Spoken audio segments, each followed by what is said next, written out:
What is up, people? What is up, people? This is Abraham Walker. Just want to do a quick mic check. Go ahead. Like that. Hey, this is Crystal Walker, and this is also Where to Live in Northern Virginia. Excellent, excellent. I think we have good audio so far. If you're watching with us, please let us know in the comment section if you can hear both of us. I think that Crystal may be having a mic issue. Crystal was having a mic issue, but I think we have it resolved. So let's hope so, because we're ready to do this live stream. Excellent, excellent. Keep talking, babes. So we're actually starting a brand new series on the channel where we're going to be talking about different parts of Fairfax County. Today's video, we're going to be talking about moving to Fairfax County. And throughout the week, we're going to update you guys on relocating to different parts of Northern Virginia. Excellent. Sam and Amanda said that they could hear both of us. So. Excellent. Hey, Amanda, how are you? And Sam. Don't forget about Sam. Sorry, and Sam.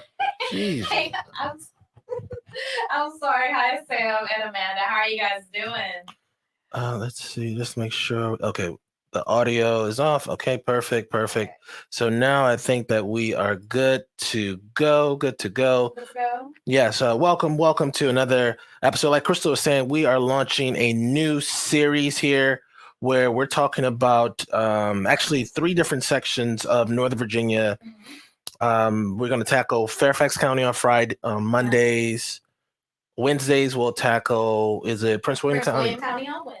Prince William County on Wednesdays, and then we'll tackle the Arlington area on Friday. So I know some of you may be wondering why we aren't tackling either, why we aren't discussing City of Alexandria or Loudoun County.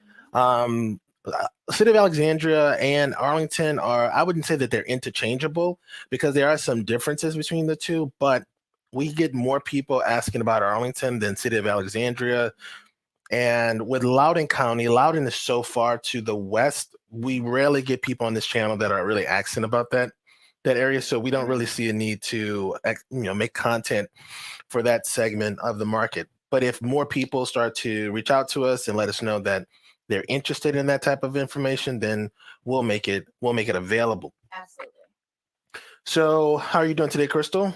I mean, aside from the mic issues, I'm doing great. Yes. Came down to the wire there, but we made it on time for the video, so all's well. How about you? I'm doing very well. We've been making some investments into the channel, and I have my new mic on, so this maybe I should sound a little bit more crispier, right? It should be a little bit more crisp. But Crystal's mic had a malfunction, so we'll try to test it out before the next live stream, or just order another one.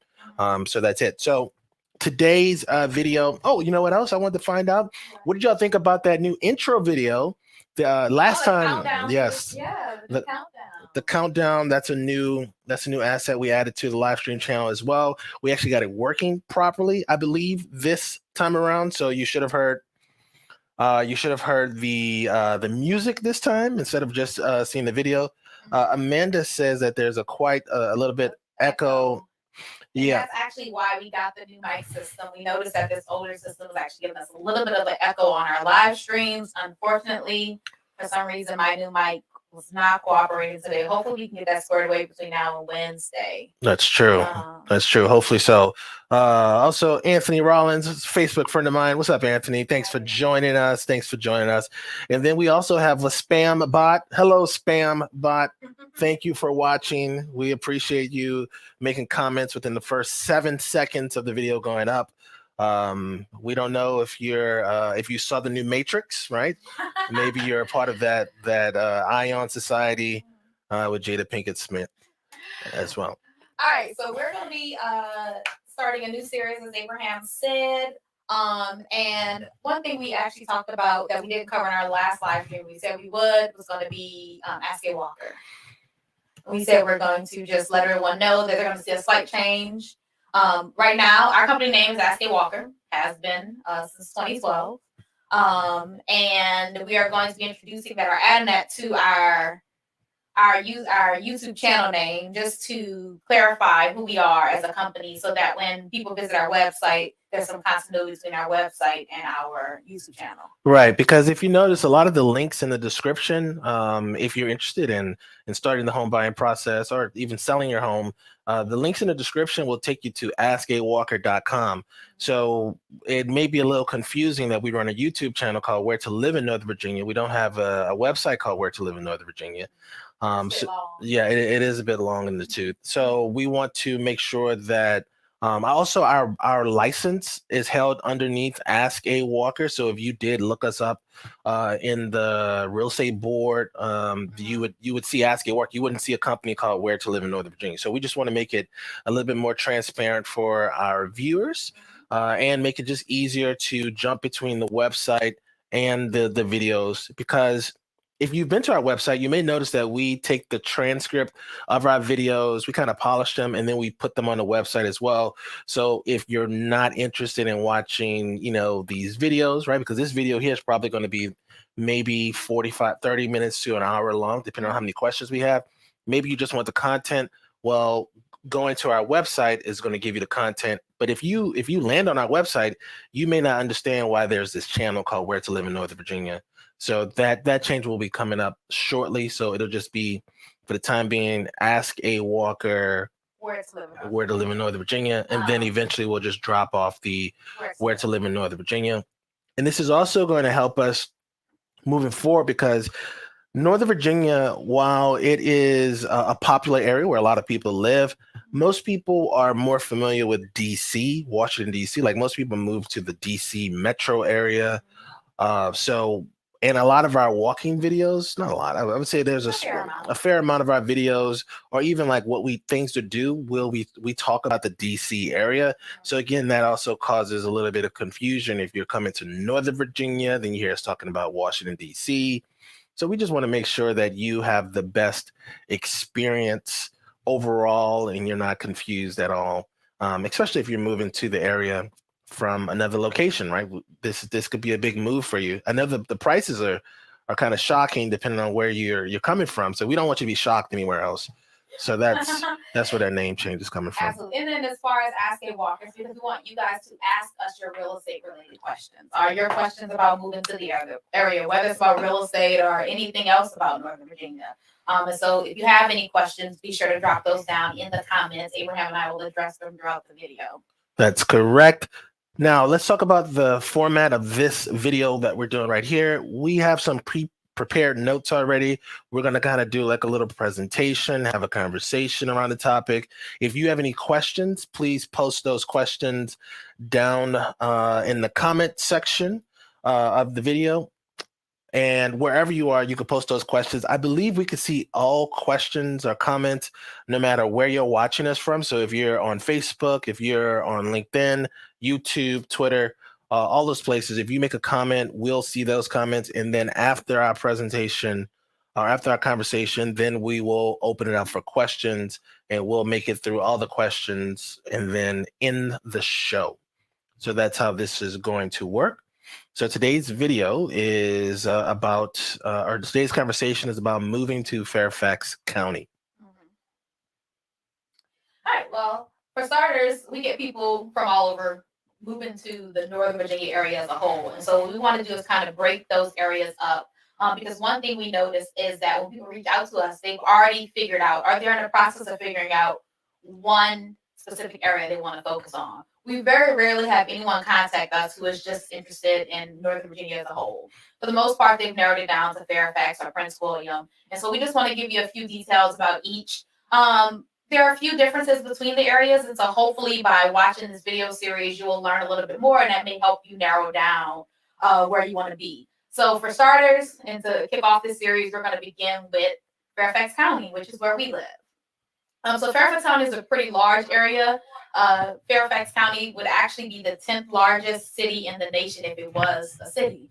And it's a really interesting place because we don't necessarily, like every part, and there are 18 different parts, is a little bit different, but we are addressed as a county as a whole. So if you may live in Kingstowne, but still you have so many other areas like Reston, McLean, it's a pretty big area. And so we're going to go into the differences between a few of those places and also what makes you Fairfax County as a whole unique. And so one of the first things that people think about when deciding to move to Fairfax County is you have to figure out where in Fairfax County you're going to land because it is such a big area. We like to define so when you're talking about like where to live in Fairfax County, we actually break up Fairfax County by the zip codes, and then we lump together those zip codes into areas. So when Crystal said 18 areas, you won't necessarily find those 18 areas really anywhere online. Everyone has like a different description of those areas. If you go into Google Maps and look for some of these areas, they will be overlapping with other areas. So for us on Ask a Walker side, we take a zip code approach to it because it's easier for the zip code. The zip codes won't change, right? And so if we say that these 6 zip codes equals or we'll call this Springfield or Alexandria, Fairfax County, then it's easier for you to either search for a home by zip code, search for schools by zip code, and kind of break down your search that way. Because one of the challenges with living in Fairfax County is that there aren't really defined areas. So if you're and what's even more confusing about living in Fairfax County is that the post office will actually call an area what you would probably think is a city, right? So your address or an address that you're looking at will say Springfield. But then if you were trying to go to downtown Springfield or the Springfield City Hall or file paperwork with Springfield, there is no place called Springfield, right? And so these are the census calls this term a census designated place. But even still, we don't break it down by CDPs because there's even more of That's those. true. Because if you look at it, even where we live in Kingstowne would be considered a census designated place or destination actually, but we wouldn't call it that because, or at least the post office doesn't recognize us as that. And so we break it down into these 18 areas, which, for lack of a better word, we call them towns, right? And so it's these 18 towns that essentially, if you were writing a letter, you would say this was going to Reston, right? And so for the most part, that's how we break it down. It's also how we would search for properties in the MLS. If you said you're interested in a certain area, you want to be a certain distance from DC or this school district, what have you, we would search within these towns. And so that's how we break it down. And they're quite, the difference between them is vast. It's going to depend on location, just like anywhere else with real estate. And so we're going to see as we research these areas and we discuss them, we're going to see that, of course, the closer you are into the city, the higher the prices are going to be. When you say city, you're talking about Washington, D.C., correct? Yes, I'm talking about the District of Columbia. And so because there is Alexandria, there's a city of Alexandria, there's a city of Falls Church, there's a city of Fairfax. Yeah, exactly. So you see how it could just be a little bit confusing to kind of wrap your head around. And that's why we want to have this part of the conversation about where you're actually going to live and how to determine how to research those areas, right? Because if there is no, quote unquote, Reston, if Reston isn't really a place, then what tools are you going to use to research that area? Why do so many people refer to Reston as a place, but then there is no Reston, City Hall, right? There is no. Yeah, so we don't have, aside from Falls Church, City of Falls Church, and Fairfax City. So we don't have a mayor and things of that nature. We do have a board of supervisors over the entire county, which is like 9. There are 9 supervisors over the board for the county. So you're going to start off telling us a little bit about home prices throughout Fairfax County, or is that where we're starting? I thought that this was the part that we were starting with deciding where to live. Okay, well, have at it. Excellent. So Fairfax County is a large area. So it's about 30 miles from north to south. This on a map, if you come from any other city, you'll probably think to yourself, 30 miles north to south. That's not that large of a land area.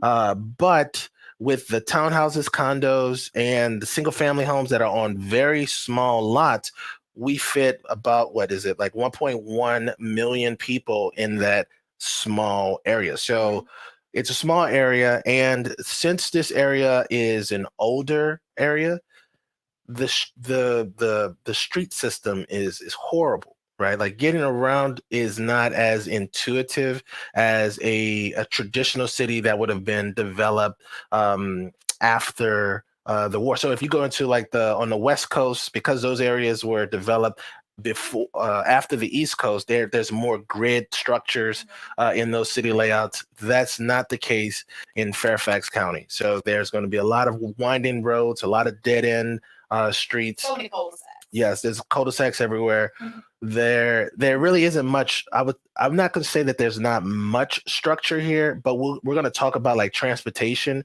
and one of the challenges with transportation in Fairfax County. So when people are moving to Fairfax County, they usually decide on, well, really their budget first determines like where they're going to stay, because Fairfax County as a whole already has like a very strong school system. So we don't really see too many people having fears or concerns about the school system. So usually they start with their budget and the proximity to their job or wherever their job is located at, right?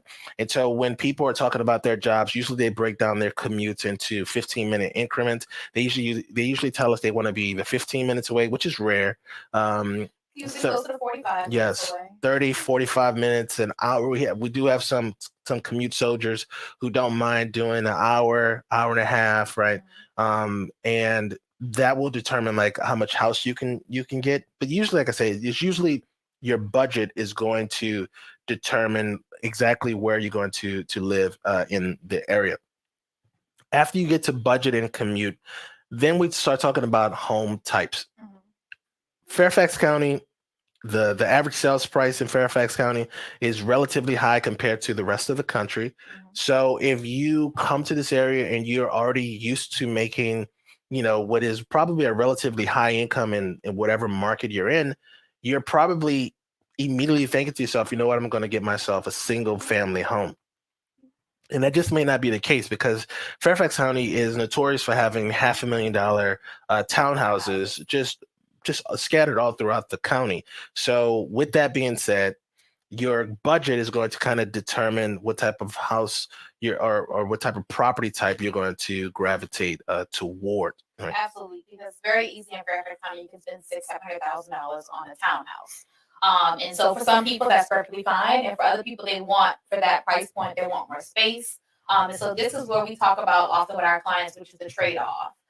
Where if you really have to have the space, then chances are you're going to move out a little bit further so that your dollar stretches a little bit further. And that's the case anywhere. Anytime you're close to a city, the closer you are to the city, the more expensive it's going to be. And so here in the city, we're talking about Washington, D.C. So Washington, D.C. is closer to DC. You're going to pay a little bit more, right? That's true. And so what we often see is people who want more land will spend a little bit more to be a little bit further away. You're going to trade off on that commute time. Right. And so if you want a single family home and you want to be closer in, you're going to spend significantly more money. If you're okay with spending a little bit more than $500,000 and getting a townhouse, you're kind of probably going to find yourself in that midway point. Right. In Alexandria, Fairfax, or Springfield type area. That's true. And even if your budget is unlimited, well, not unlimited, even if your budget is above that $500,000, it still takes $700,000 to get away from townhouses. And let's say, for instance, you have an $800,000, $900,000 budget and you think that, you know what, I'm doing well in life. I can go snatch myself up a nice little single family home. The single family homes in that $800,000 to $900,000 price range are probably going to be smaller, older, not updated, further out, smaller lots. You're probably, at $800,000 price point, you're probably looking single family wise. There are a few in Alexandria, Fairfax County, but you're probably looking further west, or maybe a little bit further south.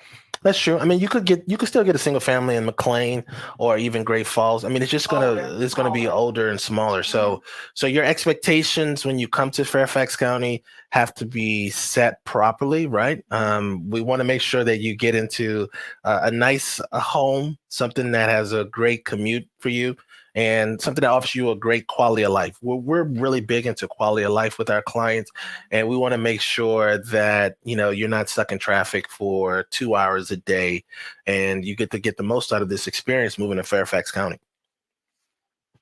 One thing I want to say before we kind of go on to talk about more about the home prices is most people move to this area because of job offers, right? So, we either have public sector jobs, which is either through the military or through the government, or then we have private job offers, which is we have like the largest collection of Fortune 500 companies outside of, I think there's only 17 states that have more Fortune 500 companies in a given area, right? So we have just a lot of jobs in this area. But I will say that Fairfax County isn't really like a retirement destination. So you don't really see too many people who are saying, you know what, I want to live my last days in the Fairfax County area. Usually people are going to try to get more bang for their buck and go further south. So that means that most of your professional career is spent in the Fairfax County area. And because of that, we're talking about what, 20 to 30 years in this one location before you decide to move on, or maybe you do decide to stay here and chill with us and get old with us. If that's not the case, then you really want to be cognizant about maximizing your quality of life while you're here, right? That's, 2, 3 decades. That's a long time. And so we don't want you to just get fixated on the type of house you live in, because, for the most part, you're going to be working 8 to 9 hours a day. You're going to be commuting 30 minutes to an hour one way, right? So 2 hours both ways. So how do you get the most out of this? How do you get the most out of living in this area? That's our primary goal, so that your professional career with us in the Northern Virginia area is both successful as far as your profession, right? Your upper mobility wise, and also just your how do you enjoy the area. Next up is what is the median income in this area? So in Fairfax County, the median income, household income, is $124,000. Nationwide, the national median income is only $62,000. So as you can see, Fairfax County's median income is twice as much as the national income, national median household income. And that's really due to the fact that in the Fairfax County area, we have a lot of people who have their master's degrees, PhDs, several certifications. We have a very healthy cybersecurity market, which you don't necessarily have to have a master's degree, but you do need some certification. So a lot of people make a very nice living here, and that is also why our median sales price is at that $563,000 via niche.com. Now, I was doing some other research on my end, and Fairfax County as a whole, the average sales price has already jumped up to $700,000. So median and average sales price is going to depend on which part of the county you're looking in. If we think about the county, remember we talked about those 18 sections of the county. If we divide the county in a northern part, southern part, western part, then the northern part is going to be like the McLean, Great Falls area. This is going to be a much more expensive area. The median price for properties in that area is going to be over $1 million, right? So you're looking at about $1 million for that region of Fairfax County. But to the center of Fairfax County, about the Springfield area, you're looking at $468,000 as the median sales price. Springfield offers you the opportunity to buy single-family home, townhouses. They have very few condos. You'd have to go right just north of the Springfield area into the Fairfax area to find more condos, if condos is what you're looking for. And then the furthest west in the Fairfax County area, we have Centerville, right, which Centerville is quite a ways, not quite a ways, but a bit of a distance from Springfield. But the median sales price only dips down to $437,000, right? And that's going to be quite a drive into DC if you are going from Centerville. So it's not that much of a difference price wise to say that you'll be moving all the way to Centerville, which is as far west as you can go from DC. That's true. That's true. And so what I want to do is let me just pull up a map for you all just to kind of break down where these different areas are. Let's see. Okay. And so while you're pulling that up, and you'll see throughout Fairfax. Wait, they can't see it yet, They bitch. can't see it. I'm sorry. That's this. They can see it now. They can see it now. Yes. So this part of the map, if you can see where I'm hovering my arrow, this part of the map is going to be the Fairfax County area. We have Arlington over here to the northeast, and then to the east we have City of Alexandria. So this swath of land that has this that has a 495 running through it, this major thoroughfare, is going to be Fairfax County. So when I was talking about the northern part of the county, I was talking about this McLean part and also Great Falls. The further west you go, the more you get into the Loudoun area. And then as far as the western part of Fairfax County, you're going to be looking at this center. So this is Centerville. Let me get this squared away. So this is Centerville right here on the map. So you can see it's quite a ways from the Washington D.C. Area. One thing to keep in mind though is when you're looking at moving to the area, and as you can see, Fairfax County is a large as far as like east to west. It's also quite wide.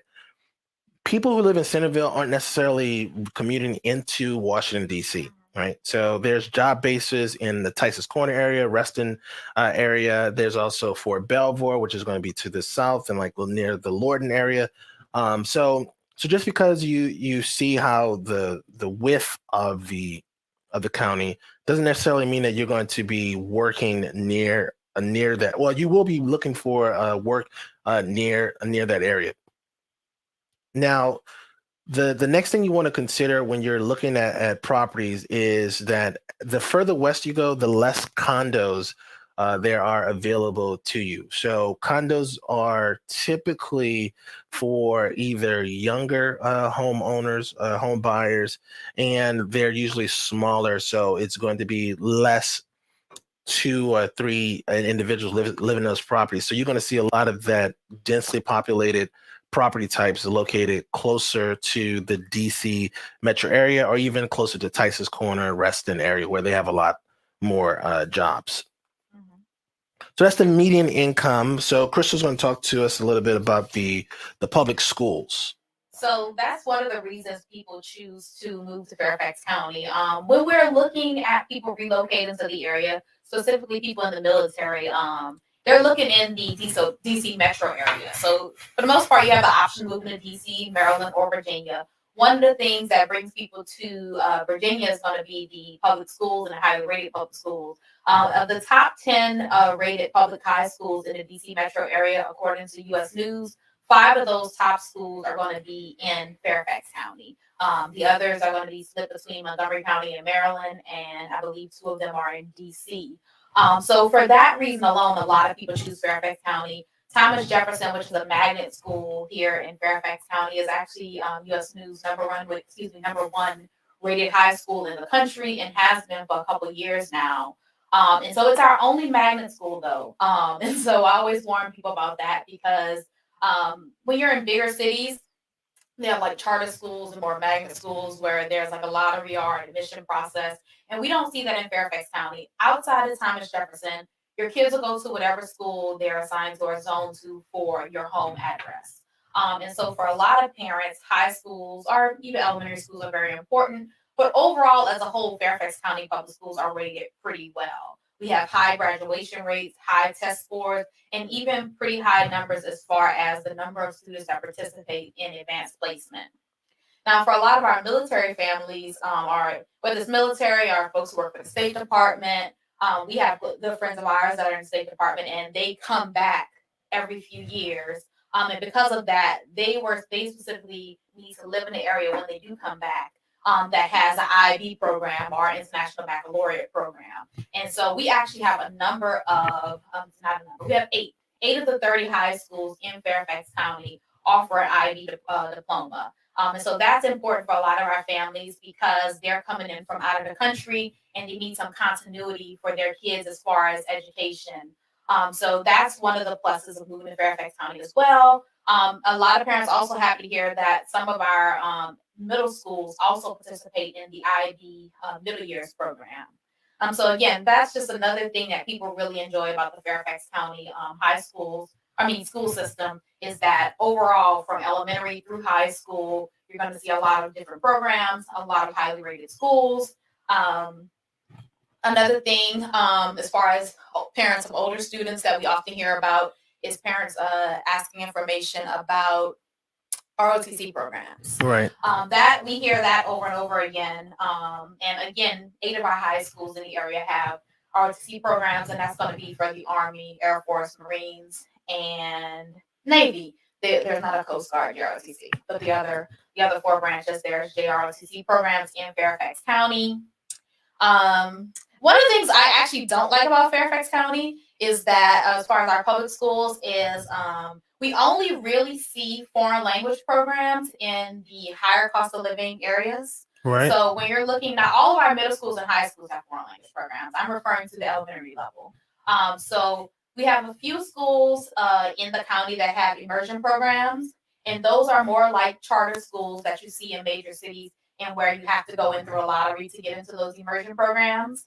And then we have a few other schools throughout the county that also offer foreign language programs, some of those being immersion, some of them just being flex, which is like foreign language in elementary schools. But we don't see that in some of the, I don't want to say poor because there are no really poorer parts of the county so much, but in the less expensive parts of Fairfax County, we really don't see those foreign language programs. But aside from that, there are so many different enrichment programs in all of the schools at every grade level, whether that be elementary school level, which is sponsored by our PTAs and PTOs.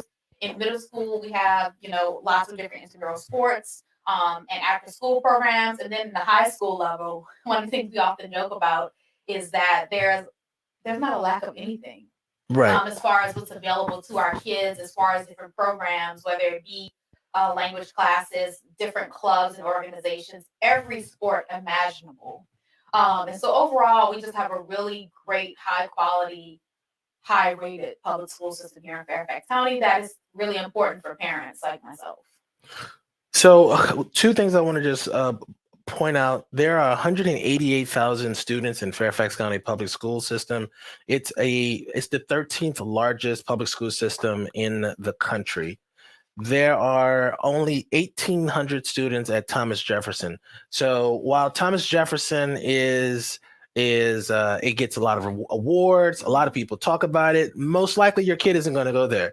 And this isn't to say that you're a bad parent or that your kid is slacking. It's just that the kids who get into Thomas Jefferson are on a mission, and their parents are on a mission as well. And so we're not those type of parents, so we're not really concerned about that. Overall, the Fairfax County school system is rated as an A+ in a niche system. So I think you're going to have a great experience in the public school system. Now, there are some pockets of Fairfax County that are, I would say, less desirable than others. So to kind of ensure that you're having a great experience, I would look for a pyramid that's doing well versus just a school. If you're moving here and you're with the military, then you know that you may only be here for 3 to 5 years, right? So maybe the pyramid isn't as important to you if you don't have any children transitioning into and out of different levels. But only a quarter, well, really only 18% of our transactions are to military personnel. So that means that the rest of you, the 80% of you, are really moving. Might be here for a long haul like us. Exactly. And if you're going to be here for a long haul, then it makes much more sense for you to find a good pyramid. Right. So right. This is it. So that's important. And another reason why you want to find a good pyramid is you want to reduce it's expensive to live here. Mm-hmm. And so if you're already buying a $500,000 house, if you have to say, for instance, like we have friends, our kids are 11 and 13. So that means we have a 6th grader and an 8th grader. Some of our friends were not pleased with the school pyramid that we're in right now. And so they moved. We live in Kingstowne. We love Kingstowne. Yeah. We would love for you to live near us. But some of our friends weren't pleased with the Hayfield Edison pyramid. So then they moved to the West Springfield pyramid, right? Their cost to sell their property here increase the amount that it costs to live here, right? Because you're going to be spending 6 to 7% of the total cost of the property to sell that property and move to another area, right? Because houses are so expensive here, we don't find too many people holding on to the property that they purchase, even if it is just a townhouse, because like we said, it's a $500,000 townhouse, right? And rental prices here don't necessarily allow for you to break even if you rented out your property. So a lot of people are forced to sell if they want to move to another area. That's why it's smart on your end if you go into this with, you know what, Abraham, find me a place with a good pyramid. So then I'm comfortable keeping my kids in that same area. So then I don't have to sell my house. Now, I just want to tell them what the pyramid is. Okay. Because in case you haven't, if you're unfamiliar, so Fairfax County schools are in a pyramid system where on the lower level, you're going to see probably 5 to 6 elementary schools. And then those kids matriculate to the middle school. And finally, the top of the pyramid is the high school. And the pyramid is named for the high school. And so for the most part, with very few exceptions, your elementary school will determine which high school you go to. There are a few that are divided between 2 high schools, but I think there are only like maybe 4 or 5 in the entire county that don't operate in that system. Yes, and so shop for the pyramids first. If schools are important, then that'll cut down on your expense of buying and selling houses to move your kids to the the proper area. Mm-hmm. Last thing I want to touch on is, before we leave out the school part, is high schools. So Krista mentioned that 8 of the 30 high schools have the IB program. Mm-hmm. Even if the school has an IB program, they still have advanced placement. So they have IB, advanced placement, and then they have the schools that have just advanced placement. So your kids are going to have that option even if they go to the IB program. Mm-hmm. And that's all I had on the schools. Excellent. Okay, so next up is public transportation. You're moving to this area and you're like, man, Abraham, this place, you all have 1.1 million residents. You have a high cost of living area. Houses are expensive. You all must have great public transportation. Sort of. So our public transportation isn't a, so you hear this term when you usually when Amazon is talking about that last mile, right? Getting your package that last mile to your door, when they're talking about your Amazon packages, right? In Northern Virginia, we don't really have great last mile public transportation.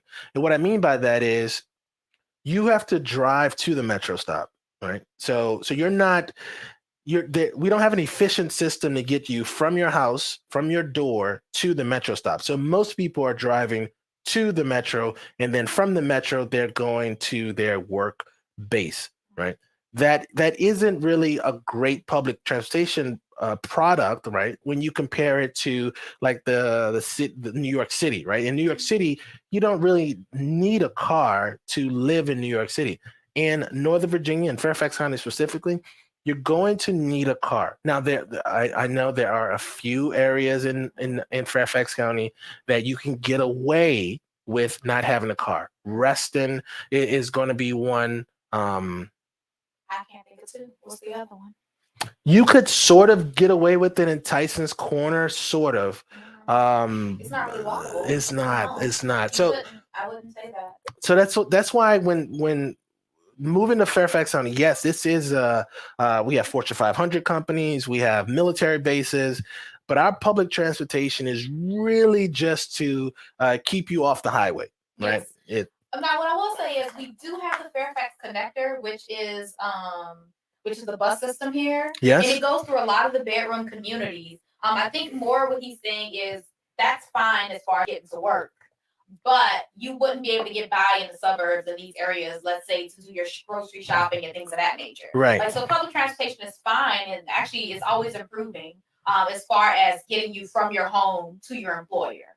But if you're thinking about like living in this area without a car, that would be a challenge, to say the least. Crystal's being light on this side. I mean, we live in Kingstowne. Kingstowne is right next to the Springfield Franconia Metro stop. We don't really see the bus stops we don't see there too many people at the bus stop. Well, that's true. I mean, we have the bus system, but you very rarely see anyone at the bus stop. Because the buses, while they are quote unquote reliable, people just prefer to just drive to the metro stop, park their car, pay the all day fee, and then go hop on the metro. Now, what I will say is finding parking at the different metro stops is going to be challenging. Not in our area, not in Kingstowne specifically, but if you live closer to, let's say, Vienna, that Oakland metro stop there, and also in Reston, specifically that Reston station.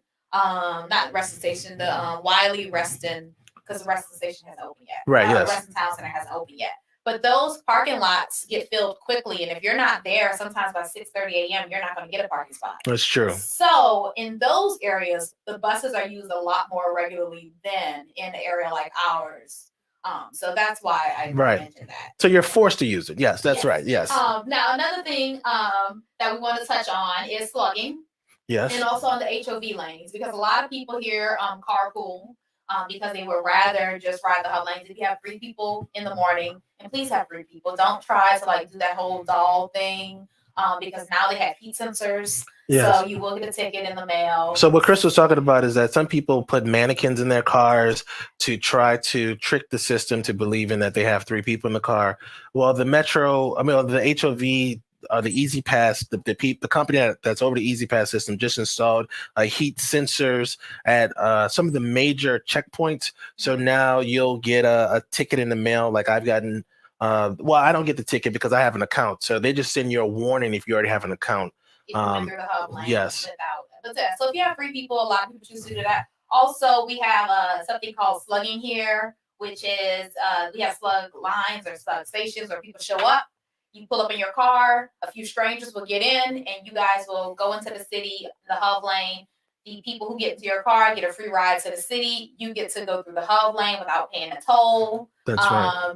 It was really weird to us when we moved here. It's still weird. It's still weird to us because we don't use it because we don't commute to DC. Right. But it's an efficient system, and it's been going on for years, and we haven't never heard anything bad about it. We actually have a neighbor who drives a slug van. That's true. That's true. So if you are going to move into like the Centerville area, are you going to maybe go further south to the Woodbridge area? There's slug lines that go in and out that area, which makes it convenient to commute, right? Take some of that expense out of commuting. Again, though, it's just the inconvenience, right? It's not that convenient here to commute. Which is fine. It's just a part of life. So if you're going to slug, it's really going to be like that first thing in the morning and slugging back because I'll be like those people who get off at 4 or 5 o'clock. Now, one thing some people are able to do is rearrange their work schedule so that they're able to beat traffic where they go in extra early and are able to get off a little bit earlier. But people have caught on to that because there's traffic coming back from DC starting at like 3 p.m. That's true. That's true. Also, traffic here starts around 5 a.m. Like 5 a.m. traffic. Also, we have weekend traffic. We're not even a beach town. We have weekend traffic. And that's really due to, like I said, we have high income earners here, right? So a lot of people make a lot of money. So they're going to, they're doing stuff, right? They're either going to the beach or they're going up north to New York, Philadelphia. They're going to Delaware to the beach or something like that. So there's weekend traffic here. The last thing I want to talk about as far as traffic is that Washington, D.C. metro area has the 3rd worst traffic in the country, right? So ours, drivers in the Washington, D.C. metro area spend about 102 hours in traffic every year. Now, I know what you're thinking. You're probably thinking, oh my God, Abraham, that's horrible. That's not, if you think about it, it's not that bad because that means that people want to live here, right? Our housing prices are high. The days on market, days on market here are low. So we have a healthy turnover as far as the real estate market. We have several employers that are either trying to stay here, trying to grow their businesses here. So that traffic, I think, while it sucks, is a great sign that you live in a healthy market. Excellent. Before we move on to the next section, we have a couple of questions. Yes, the goal was to take care of the questions at the end of the presentation. Sorry. It's okay. Okay. I told them. Yeah. I must have missed that. It's okay. So we're going to end up talking about just some of the things to do in Fairfax County. Well, we're not going to end. This is our last part of our presentation. Then we're going to answer your questions. Okay. So your questions are coming up. Yes. Excellent. Very good. So one of the things we love most about Fairfax County, Abraham, just spoke about all the things there are to do as far as on the weekends, people are traveling, here and there. But there's just so much to do here in Fairfax County already. You don't necessarily have to leave Fairfax County to find things to do. We have one of the most amazing park systems in the country. We have national parks. We have so many regional and county parks. We have, just on our channel, we have so many videos of all of the different places that we have visited within Fairfax County, including Great Falls, which, who has a waterfall in there, 20 minutes from our house, right? Right. And so we've had a great experience in all 4 seasons here in Fairfax County of spending time with our family outdoors, whether it's at Bull Run or Aquapond Trail or Hemlock Overlook, Seichmark Park. There are just so many different parks. There's so much history here in Fairfax County. We have George Washington's Mount Vernon, which we've spoken about a few different times, as far as different events that are always going on there, and also just touring the mansion and things like that. And so it's just a place that's rich in history.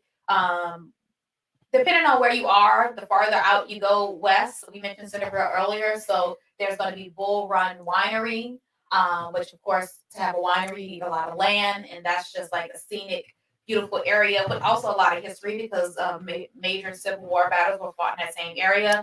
And so there's just so much to do culturally and historically, so much history here, but still just regular things too. Like there's lots of shopping to do in the area. So many creature comforts available to you no matter where you are within Fairfax County. There's always going to be lots of dining options, shopping options. So we just really enjoy Fairfax County as a whole as far as activities. That's true. That's true.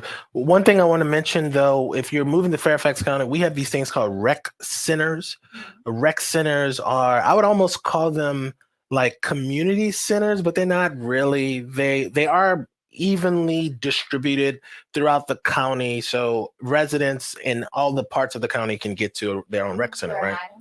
Right.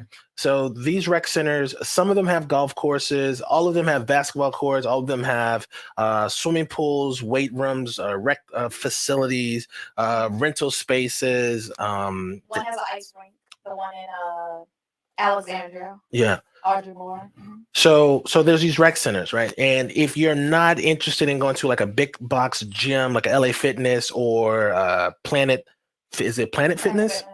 Or any other fitness with a name, they have these rec centers. So those are cool tools, are cool features that allow you to meet people that are from the community as well, because you have to be a member of the Fairfax County, a resident of the Fairfax County area to become a member.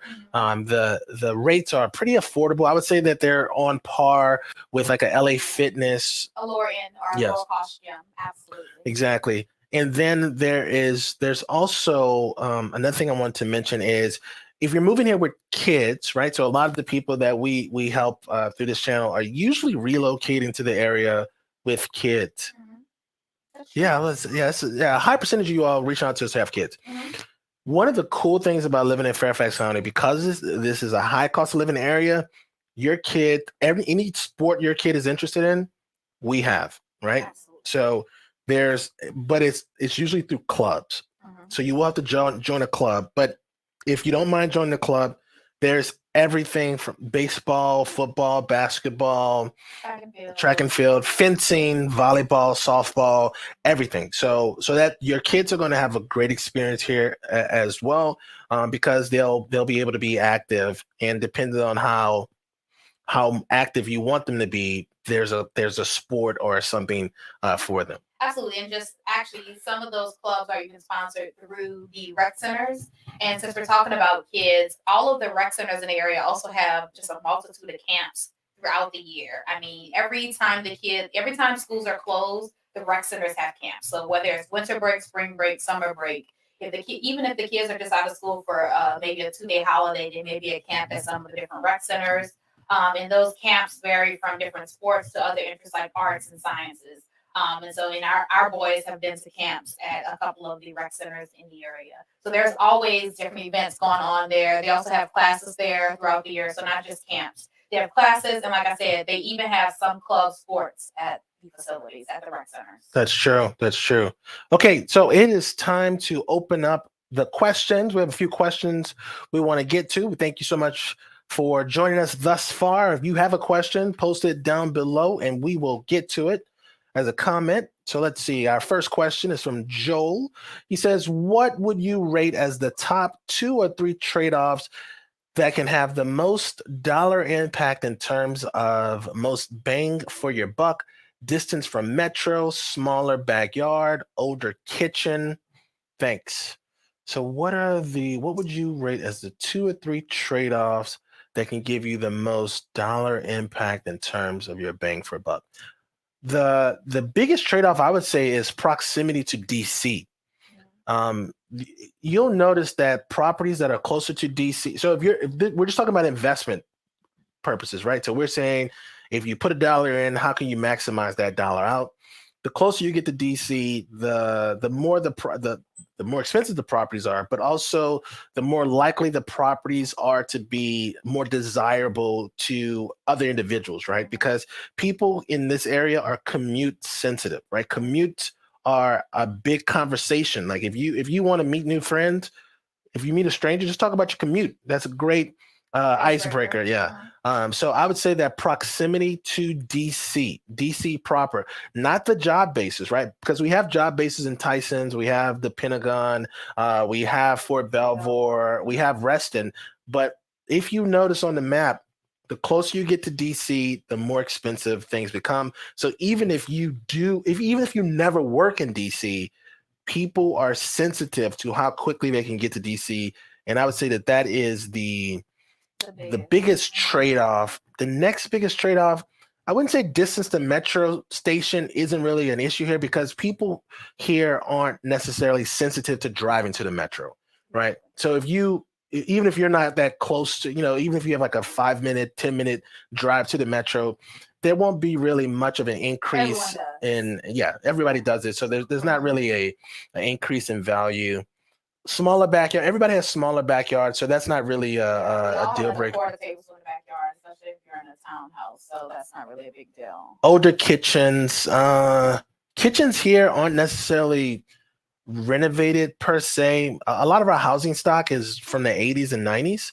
So you'll just see people that have either upgraded their counters or their. Everyone already has stainless steel. You're right.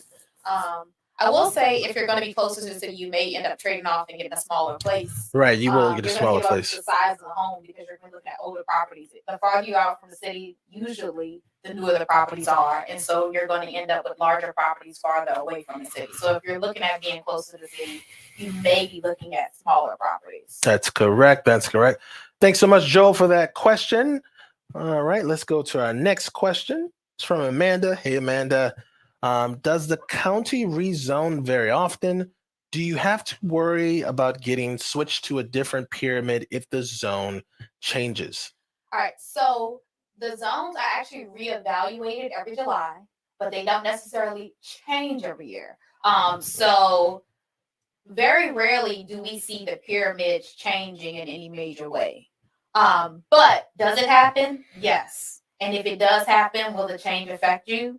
Also, yes. Now while the change will occur and your kid will be going to a new school, the change won't necessarily affect your housing price, which not to say that you're more sensitive or concerned about your home value, but we see that when we do have zoning changes, we don't really see too much fluctuation in the price of the homes because now there is a new school being zoned. Also, for the most part, when you see a highly ranked school or a particularly good school, if you're moving over to the next zone, chances are that school is pretty similar to the school that you are already close to. Right. So that you don't see a lot of changes there. Also, for the most part, I don't think it's so much at the top level. There hasn't been much change over the last few years as far as pyramids. Like I said, it is reevaluated every year. We do know that. And you can check out the Fairfax County Public School Boundary Locator. That's where you can put a property address in and it'll tell you what school is zoned for. If you ever go on that boundary locator towards the end of the school year, say like June to July, it will let you know like, hey, this may be updated mid-July, so just check back again. Or if they haven't made the changes yet, if you go in August, it'll let you know, hey, this hasn't been updated yet. So we're looking at, rezoning or what have you. So there's always notices when things like that go on. And also they do take community input before they make those changes. That is true. Amanda, one another thing to consider is that because of the type of people that live in Fairfax County or the Northern Virginia area, because they are more educated, they raise a stink if anything changes, right? So changes here are challenging to come by, but if they do occur, you will get proper notice. You get lots of notice. Yes. All right. We have one more question here. Please feel free to drop any more questions you may have. What's the average price per square foot in the Fairfax County area? This is a tough question to answer because I guess in backstory, we started selling real estate in New Orleans, so in Louisiana, and price per square foot was like one of the main leading indicators that people always asked about. In Fairfax County, believe it or not, people just do not use that metric at all. Like that's really not a conversation starter. It's not something that is discussed, the price per square foot. And I think that the main reason why price per square foot isn't that important here or isn't as important here is because square footage here is kind of misleading, right? So in Fairfax County, we have a lot of elevation changes to where you may walk in on the middle level and then the basement level you have to step down, or you may walk into the basement level and you have to step up into the middle level. Well, regardless of where you step into the property, usually that bottom level of the property is the basement, right? So this below grade part, even if it's not below grade, they still classify it. Still counted as below grade, even when it's not below exactly. Grade. So because Fairfax County has not decided what is below grade or above grade or what's a basement, what's not a basement, we don't really have a good metric to use as far as like price per square foot, because all of us will have to agree. Usually it's a real estate agent, but it's 15,000 of us, so trying to get us all to agree is going to be challenging. So because of that, we don't really see people using a price per square foot, right? Because is it the price per square foot for all three levels or just the top two levels? Yes. Right. So when we're running numbers or we're looking at different properties, a client will say, "Oh, I'm looking for a property that's 2,000 square feet," right? Well, we don't know. Did that agent count the basement? Right. When you put the square footage in, or are we talking about just the top two levels? And for that reason, we just really don't see that. We really don't see that as a metric in our market because while we know we can look at the total square footage, but again, it just depends. Some agents will put, when they're putting in the square footage, they'll put the total square footage for just those top two levels, and other agents will put the total square footage just all three levels. Yes. And so outside of going into the tax records, there's really no way, there's no continuity as far as how that information is put into our system. And so that's why we always ask our clients, like, what's the total square footage they want? Because then we'll just look at everything that's available. And even then, it's still just an estimate. That's true. That's true. Also, I will say, not to hate on my agent brothers and sisters, some of these people are slick up here, man. I got to tell you, they are. We're like, how are you counting? That's unfinished space. What are you talking about? Like, so. I showed a townhouse just last week, right? The townhouse is a slim looking townhouse too. 3 levels. They counted the basement as a bedroom. The whole basement, they just said that we have 3 bedrooms in this property. So we get upstairs. There's only 2 bedrooms upstairs. And because I know how slick these agents are, they counted the basement as the bedroom.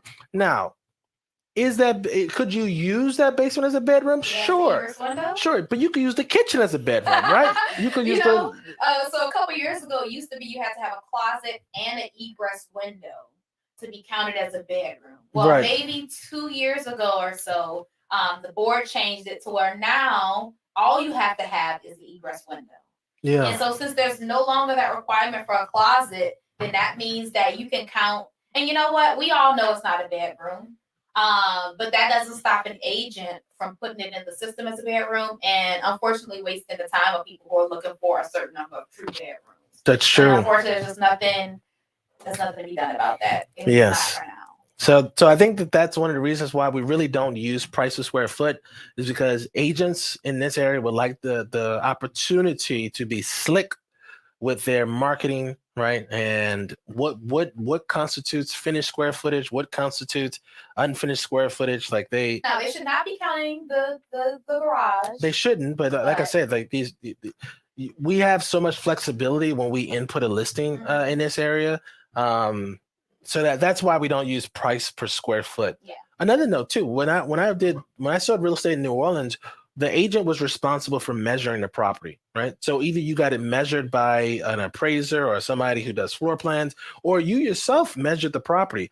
In Northern Virginia, agents don't measure properties at all. So that means that people are really just copying numbers from the assessor's website or just what the previous agent used or what the homeowner said that the property is. Now, what I will say is that the agent, because there also have been changes in the MLS, so the agent does have to put the source. So when I'm putting in our listings, I do have to put where I got the information. Well, that's true, but you're talking about somebody, if it's a slick agent, then they get to decide what the source is. We rely on reporting each other for an agent to be reprimanded, right? So that's I know that's a long-winded answer to your question, but that is why we don't really use price per square foot. Sorry about that. I think price per square foot probably is easier to use in condos. So we could probably get you a price per square foot in a condo. Even still, the price per square foot in the condo is going to change depending on the amenities, the age of the development. Also the level that the unit is on. That's true. Because we know ground floor levels are typically lower price than. That's true. That's true. So you see how it's hard to get. I know what you can get. I know how easy it is to assess a market when you have the ability to say that this is the price per square foot, or even like when early in this conversation, we talked about the average sales price, the median sales price. It's easier to lump together or to process all this information if you just have like this one variable.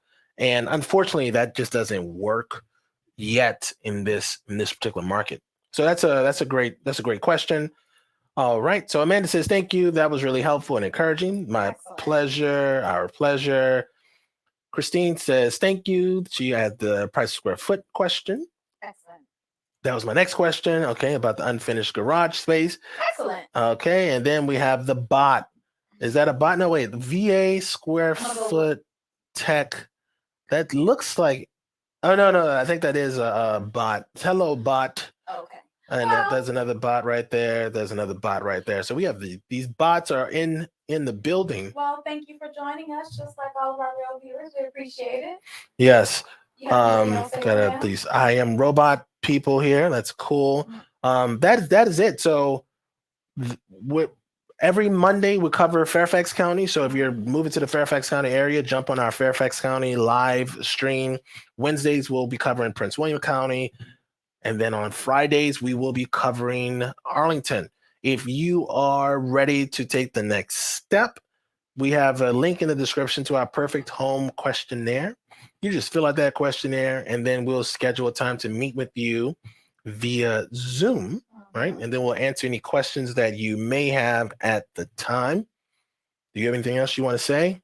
I think that is it for now. I just want to thank everybody. I hope that you all could hear me pretty well. I appreciate you joining us today. I hope that you will also join us Wednesday if you have any questions about Prince William County. Perfect. Excellent. So we will see you on the next video. Peace. All right.